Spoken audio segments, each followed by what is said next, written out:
awalnya mendapatkan laporan dari masyarakat tentang ada seorang laki-laki yang hilang. Ternyata di sana ada jenazah dalam 2 kontainer. Orang? Ya orangnya. Biasanya mutilasi itu dibuat oleh orang yang pembunuhnya tidak terencana.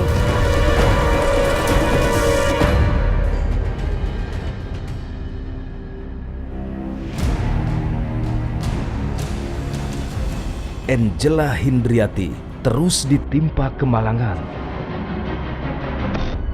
Tahun 2018, ia terpaksa harus rela kehilangan buah hati satu-satunya karena ditemukan tewas terjatuh dari lantai 33 apartemen di kawasan Rasuna Said.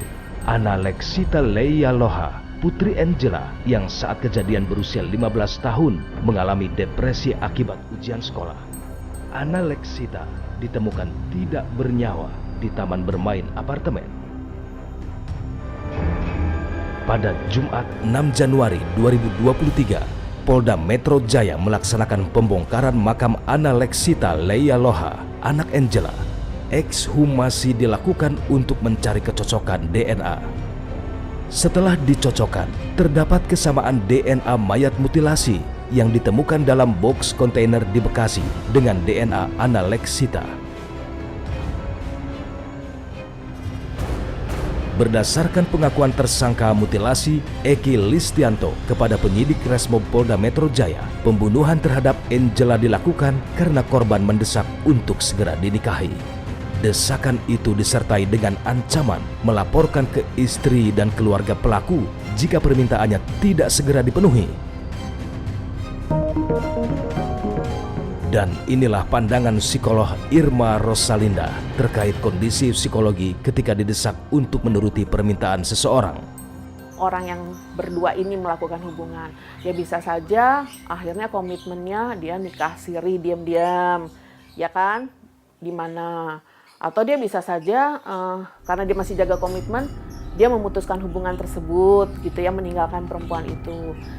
Tapi banyak kasus juga yang karena keadaan panik gitu ya, apalagi kadang-kadang kalau ngomong udah hamil lah seperti itu ya, salah satu cara yang paling gampang adalah menghilangkan si korban nih. Dan apa yang menyebabkan seseorang bisa melakukan mutilasi? Kasus mutilasi itu saya pikir tipe prianya seperti itu gitu loh. Ketika si korban ini sudah menuntut untuk dinikahi, kan dia panik nih, dia komitmennya masih mau dijaga nih sama pasangannya kan. Tapi meskipun dia sudah kehilangan hasrat, nah ketika itu mungkin terjadilah pertengkaran dan sebagainya. Kalau analisa saya seperti itu ya. Dan entah bagaimana, mungkin tercekek atau terdorong, meninggal nih si korban. Nah ketika si korban meninggal, timbullah perasaan panik kan. Nah ketika dia panik, biasanya mutilasi itu dibuat oleh orang yang pembunuhnya tidak terencana. Eki Listianto, pelaku mutilasi Angela, merupakan pria berusia 34 tahun yang sudah berkeluarga. Begini pandangan Irma Rosalinda terkait hubungan gelap Eki Listianto dengan Angela Hindriati. Cinta itu ada 3 komponen utama. Ibaratnya disebutnya segitiga cinta gitu ya. Ada yang namanya passion atau hasrat, di situ mungkin ada komponen seksualitas, birahi gitu ya. Ada yang namanya intimasi atau kehangatan, kedekatan, teman curhat gitulah ya, emosional.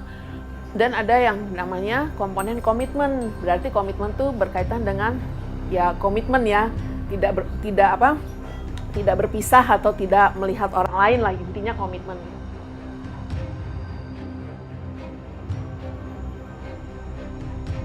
Sekali lagi dibuktikan dari kasus mutilasi Angela, serapat-rapatnya aksi kejahatan disembunyikan akhirnya terbongkar juga. Sepintar-pintarnya bangkai disembunyikan akhirnya tercium juga.